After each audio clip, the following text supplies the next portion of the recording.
โอ้สองเลยพี่น้องโอ้มันแล้วบ้านนี่มาถึกเนี่ยโอ้โหอูน่ะ3 โลได้นี่เบิ่งคือน้อยๆพี่น้องเบิ่งเก็ดใหญ่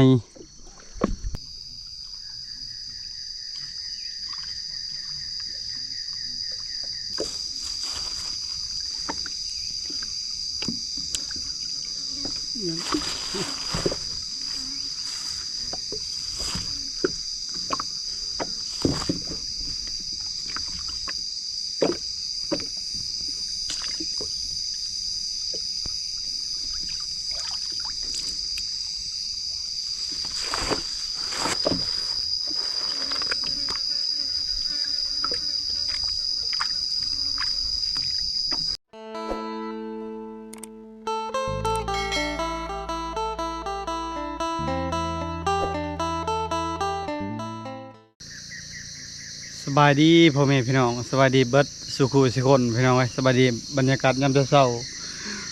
มื้อนี้สิได้กูมองอะไรสิได้กลับบ้านพี่น้องเพราะว่าฝนตกมาฮอดเฮือนกะนำเข้าให้นั่นแหละพี่น้องเอ้ยปลูกมันช่องสวนปลูกแล้ว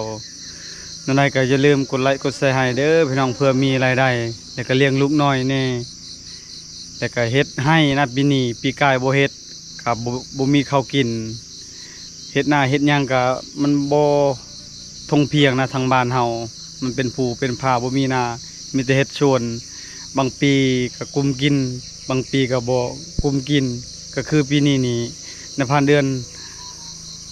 บอกเลยพี่น้องเอ้ยน่าจะลำบากแล้วเพราะว่าราคามันตกปีกายนี้มันบ่ตกก็ใครน้อยหนึงได้กินข้าวปีนี้มันตกนี่น่าจะบ่รอดแล้วพี่น้องเอ้ย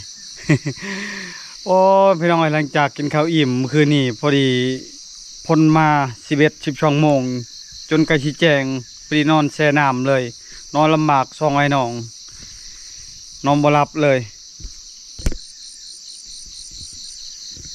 เพบัดก็ใหญ่อยู่แต่ว่าลมพัดไปพัดมานำเข้าเปียกเบิดพี่น้องเอ้ยนี่ฟูไอเฮียงก็แช่น้ำเมื่อยหอนแล้วอากาศหอนอากาศยังเมื่อยแล้วแช่น้ำให้เย็นอีกคนเฮาก็ได้เบิ่งนะขออนุญาตเปียกไปนะนี่เปียกไปแล้วนะเครื่องบนเฮาอยู่บนนอนนี่อยู่บ่ได้เลยโอ้พี่น้องคือลำบากคนแท้ตื่นมาพอดีไอเฮียงเพิ่นไปรัดเช้าน้ำเมื่อยๆแต่ละคนนอนบ่หลับเฮาแห้งเต็กเลยเจ็บหัวเป็นวินนั่นแหละเจ็บหัวเป็นวินนอนแบบนอนคดนอนยังจะก็เป็นหวัดเป็นไข่เลยนอนแช่น้ำก็ได้ มาพี่น้องกูมองน้ำกันสิมาดหรือบ่ก็หอกก็เฮ็ดชมแล้วสิเมื่อผักลูกๆเฮ็ดชมได้ปลาเนี่ยได้ปลาบ่หลายเฮ็ดแห้งไว้สิมาตอนกลับหรือบ่พี่น้องเอ้ยคือกับตุ่มต่ำคือนี่น้ำนี่อยู่บ่ได้เลยยานใหม่ยานยังยานบ่ปลอดภัยนะยานตกใส่ไม่หักมันยังนี่ตายอย่างเดียวพี่น้องเอ้ย ลมก็ได้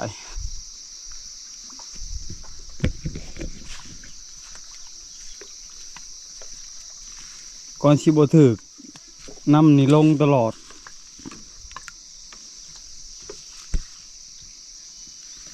ปีนี้2-3 เทื่อแล้วแปลงเหือจักเก้าพี่น้องในพันเดือนก็ซื้อ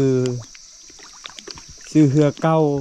แล้วก็จักเก้าไปเบิ่งคลิปเก่านะย้อนไปเบิ่งคลิปก็ได้พี่น้องยังได้อยู่แต่ว่าซื้อมื้อนึงนี่น่าจะทนทานเดือนนี้แห้งเต็กพี่น้องแปลงจักเนี่ยแปลงเจ้าของจักเหือเนี่ย3-4 เทื่อไปสักยาแล้วก็ส่งสโลมหรือว่าน้ำเกลือนั่นแหละชนหลายพี่น้องพังไทยก็เจ้าเอิ้นน้ำเกลือ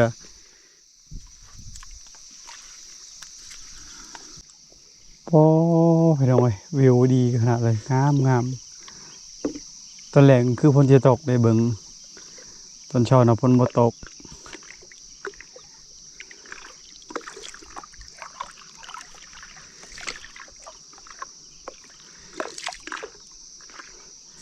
นำลงตลอดมองอยู่บนบกคิดฮอดบรรยากาศยามเช้าๆเด้สมัยเป็นนักเรียนได้ปลาได้หยังมาปิ้งหลังจากกินข้าวกินน้ำอิ่มแล้วไปโรงเรียนบัดใหญ่มาขี้คร้านไปโรงเรียน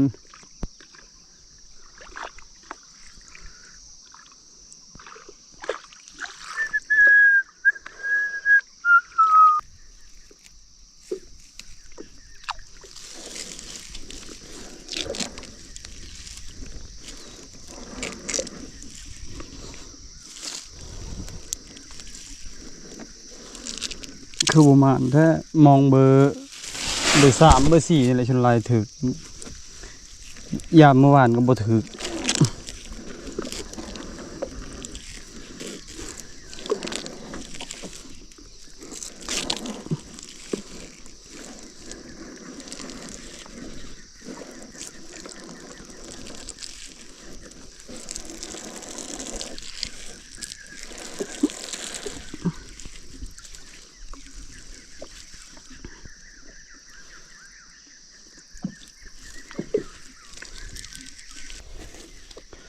มาแล้วโอ้โห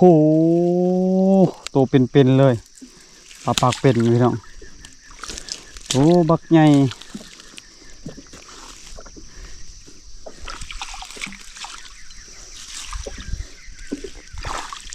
โอ้2เลยพี่น้องโอ้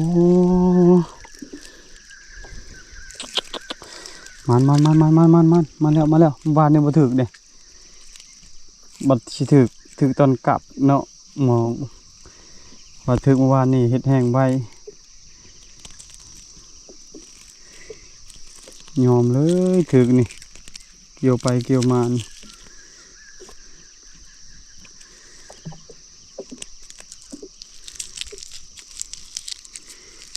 ปลาเซละน้องผู้สาวเมืองนองทั้งงามทั้งเก่ง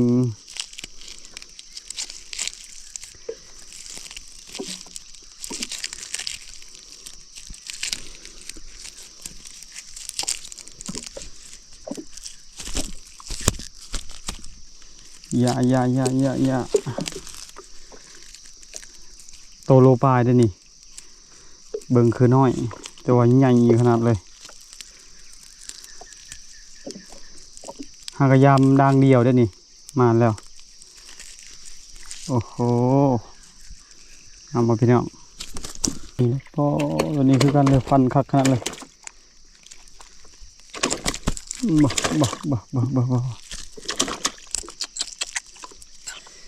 แล้วฟันขนาดเลยพี่น้อง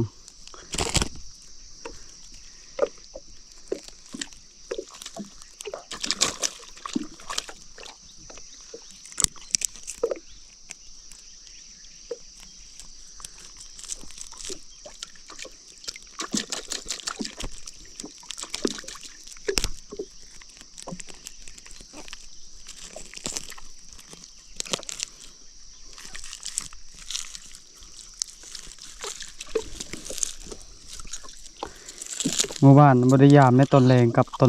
อนเที่ยงยามแต่ตอนเช้าใส่ปะไปหารัดยิงกระหอบดังที่2พี่น้องมานแล้วโอ้โหบกขึ้นเลยปลาสูตรพี่น้องโตสดเลยเด้งเลยหากระต่ายนี่ตายไวได้ปลาสูตรชนลายตายไวปลาสูตรคือกันกับปลาคอ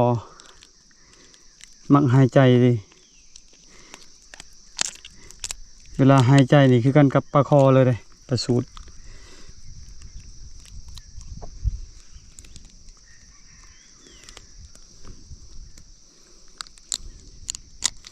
ไก่แซวพี่น้องไก่ปลาคันแซวเลยบนตกแล้วจะนอนนี่คือชิมือบ่ทันแล้วพี่น้อง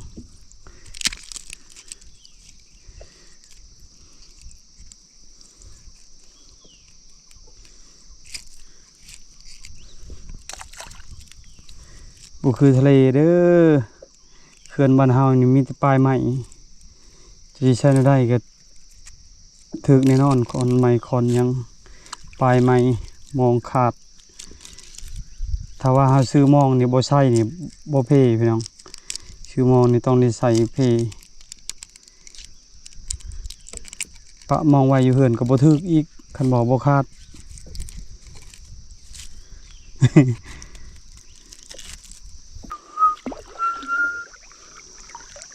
หายามมอง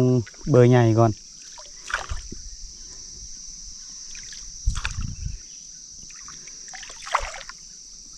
ยำไปเบิดซองด่างแล้วจำเป็นในตัดพี่น้องเอ้ยสิได้หมู่บ้านดึงกับบ่ขึ้นดึงมานี่บ่ขึ้นคือเก่ามองเส้นใหญ่ยังเหลือด่างเดียวนี่แหละตัวใหม่คลองขนาดเลย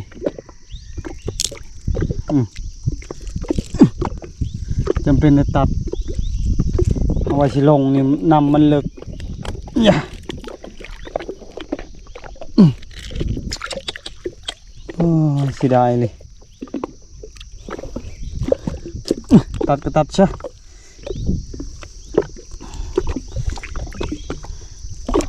เพื่อชีวิตพี่น้องกี่คันลงไป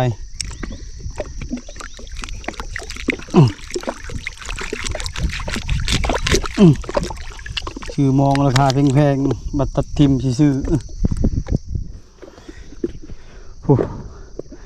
ไปหาแก่บอลนั่นอีก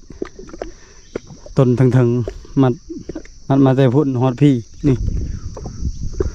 แต่เฮาสิมาแก่ทางพุ่นอีกยามมองใหญ่ยังเหลือด่างเดียวนั่นแหละพอดีเฮาตัดเลยสิได้พี่น้องไปหายามทางพุ่นอีกเดี๋ยวจังหน่อยเฮายำมองหน่อยอยู่ป่านี่ปลาก็ไปแล้วตัวละโลปลายตัวละโลปลาย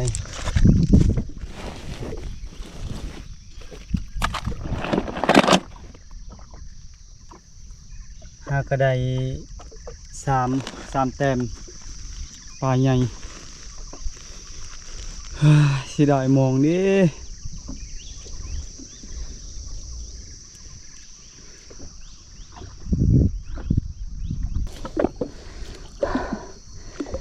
ตัดเบื้องหันแล้วก็เฮายำต่อเบื้องนี้พี่น้องแต่ว่าให้ม่านอยู่ได้พี่น้องมันให้รางวัลอยู่ได้นี่บุญนะปลาบักใหญ่เลยพี่น้องปลาเพียมันยังให้อยู่ว่ามองเขาตัดแล้วมองขาดแล้วทุกคนโคตรใหญ่เลยโอ้โหอุดา3 โลได้นี่เบิ่งคือน้อยๆพี่น้องเบิ่งเก็ดใหญ่มันเบิ่งนะโอ้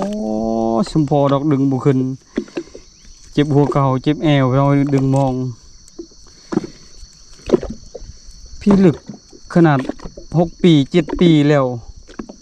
ไม้นี่ยังบ่เปื่อยจากเถื่อเลยทนทานขนาดเบิ่งนะนี่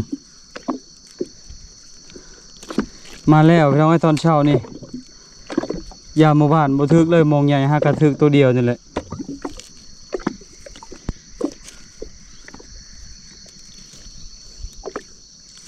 ใหม่อย่างนี้คือนานหักเจ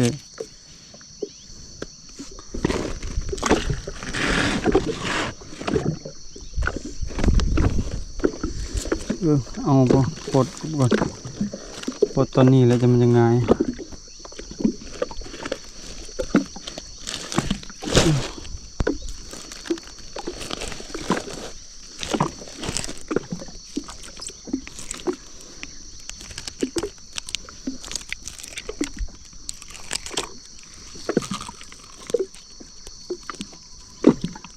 คันขักขนาดเลยมาเด้อพี่น้องพายกินปลาเพียมาเด้อใช่มองเด้อ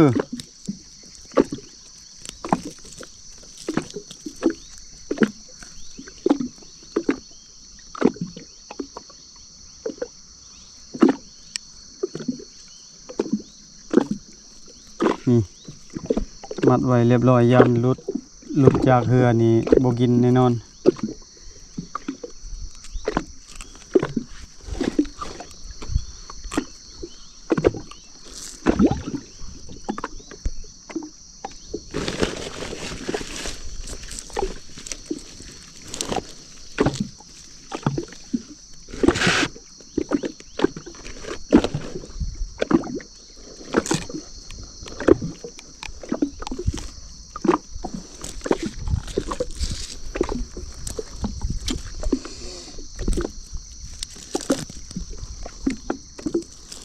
ช่วงน้ำขึ้นทึกลายได้ปลาเพีย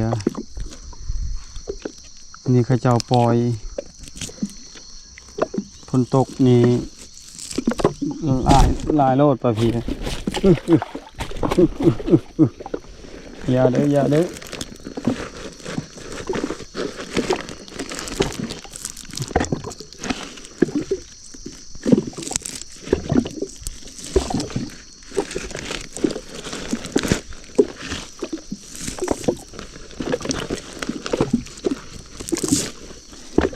ปลาทุกชนิดเลยเริ่มเป็นไข่ตัวนี้นะไข่เต็มท้องแล้ว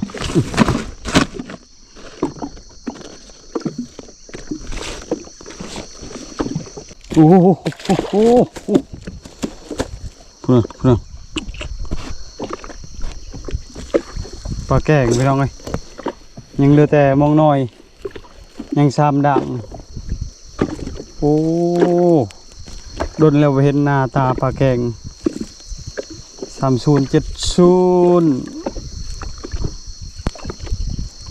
ปลาแก้งไรแซ่บสุดพี่น้องไอ้ซอยจำ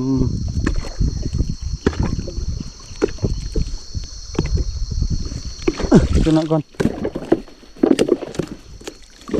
โอ้น่ะปิวแล้ว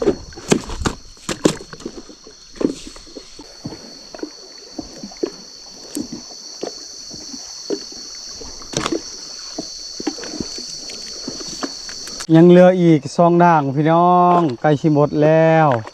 เมื่อวานมองนี่แหละถือ10 ปลายโตตัวหนึ่งเห็นแล้วอยากเข่าแล้ว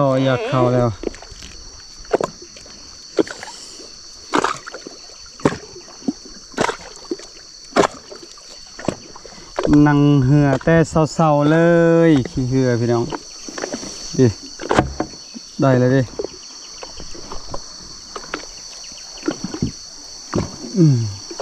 ก็เพราะต้องการแต่เศร้าเลย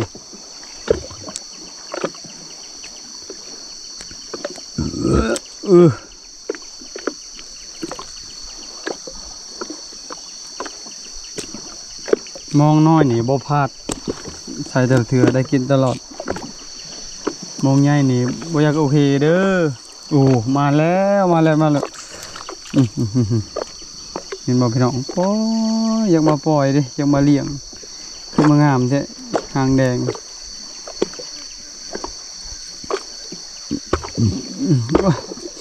อยากเข้าเลยพี่น้องจิบกระเพาะแล้วเจ็บค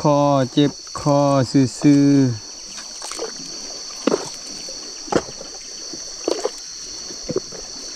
มาเด้อมื้อเช้านี่เด้อ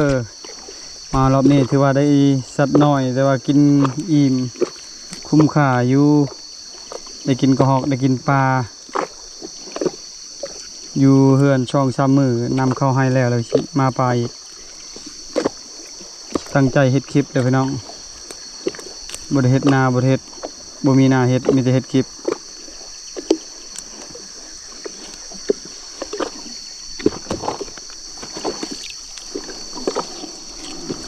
อยากได้มองในเบอร์3อยากได้5-6ด่างนี่มือนึงนี่ได้กินแน่นอนปลาได้มองน้อยมองใหญ่เนี่ยบ่ลอยปานใด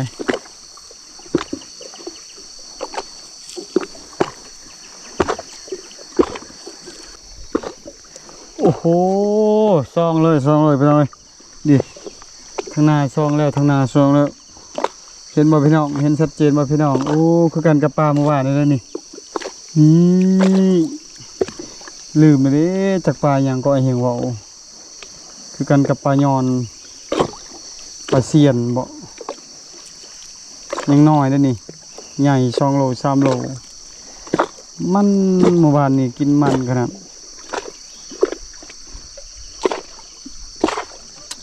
อ้ยะถอยอีก2แล้วโอ้วานตอนกลับเนาะวานนี่บ่มานวานนี่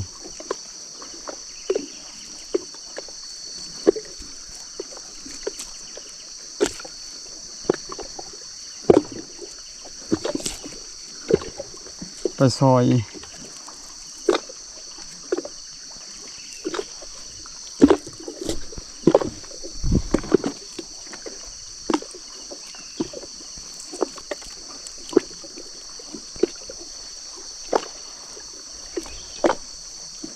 คือบ่ถึกตัวใหญ่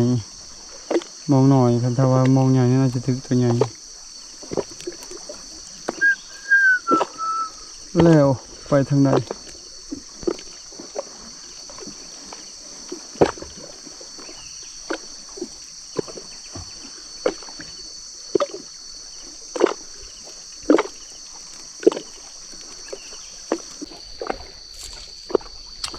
โอ้ไข่เต็มทองเลยฟันคักนี่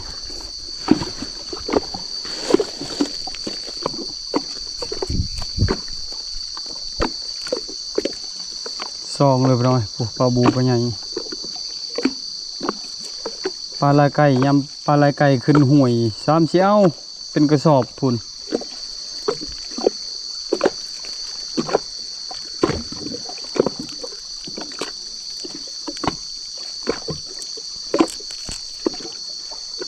ไข่พี่น้องเบิ่งนะเต็มเลยไข่ปลามีไข่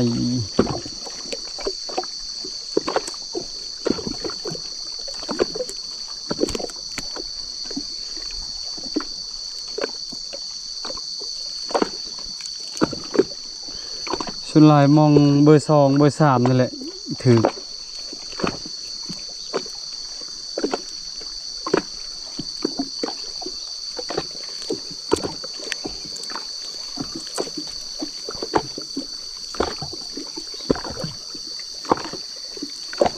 ปิ้งปลาลายไก่หน่อยกินไข่เต็มทองใส่ปลาบูดีปลาบูแล้วปลาบูชุงชายถึกตอนแรกเมื่อวาน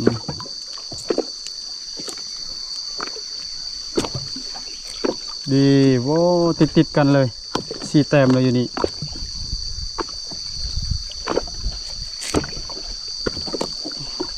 ดีปลาแกงคือเก่า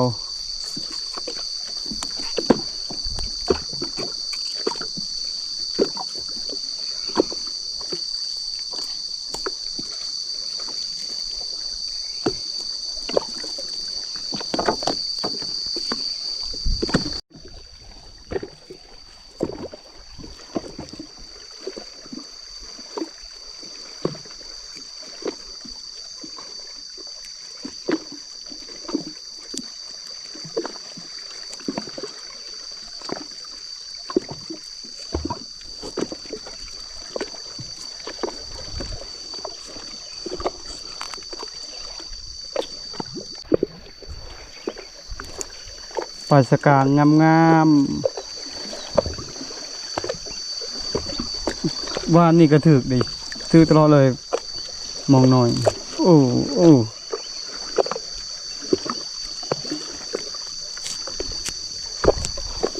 เอามองหน่อยได้ลายกว่า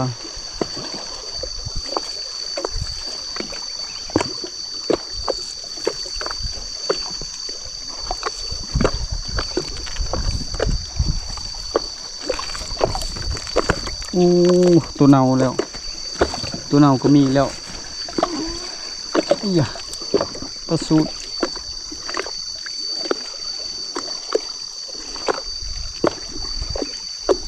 บุกินแล้วบุกินแล้วตัวเน่าปะแล้วกินบ่ได้เลยเฮ็ดประเดกบ่ได้แล้ว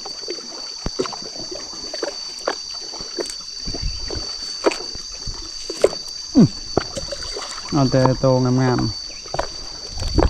เช็ด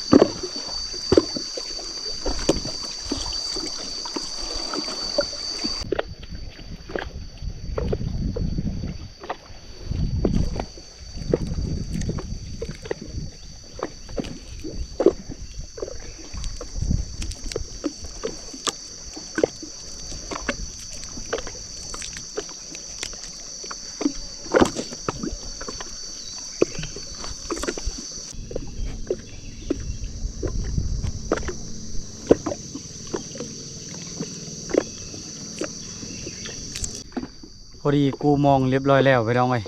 7-8ด่างม่านอยู่ตอนเช้าพอได้พักให้ลูกเมียหรือว่าพ่อแม่พี่น้องเอ้ยได้ของพักแล้วมารอบนี้ได้สัดน้อยแต่ว่ากินอิ่มได้มา2 คนบรรยากาศนิ่งขนาดเลยบรรยากาศแนมเช้าพี่น้องเบื้องหน้าปลาอยู่โอ้ยมันจะปลางามๆเลยปลาสูตรปลากลางปลาไหลไก่ปลาพีไอปลาเป็นเต็มพี่น้องมันตอนเช้าพี่น้องเอ้ยถ้าเบิ่งไอเฮียงอีกได้หมูปลาหรือว่าได้ฟานไปหาที่พักก่อนหากินข้าวกินน้ำทางพลก็เจ้ากำลังเห็ดกังหันลมเพื่อที่เฮาเลื่อยไว้ยุลุ่มเลยไปหน่อยลงไปประมาณสมงปลายขี้งอดิจากเชียงเมืองอะไร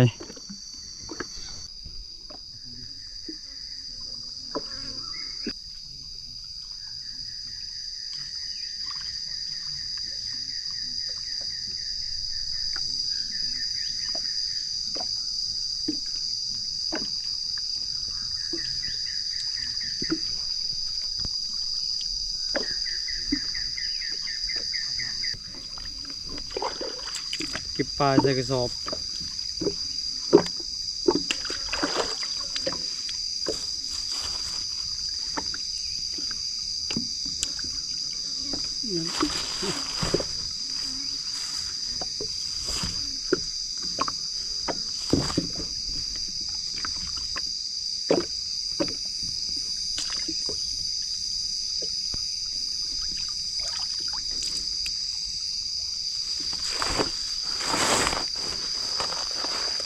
หนัก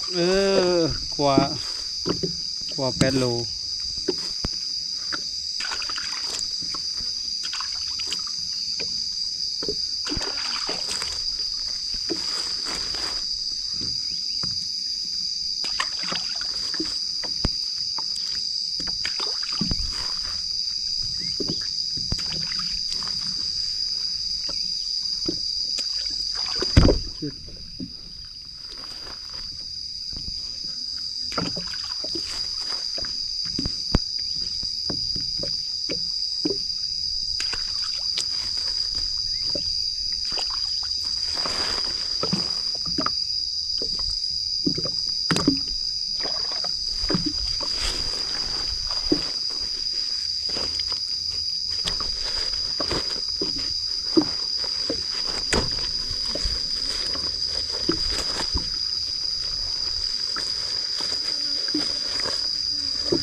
กินข้าวพี่น้องกินข้าวนำกัน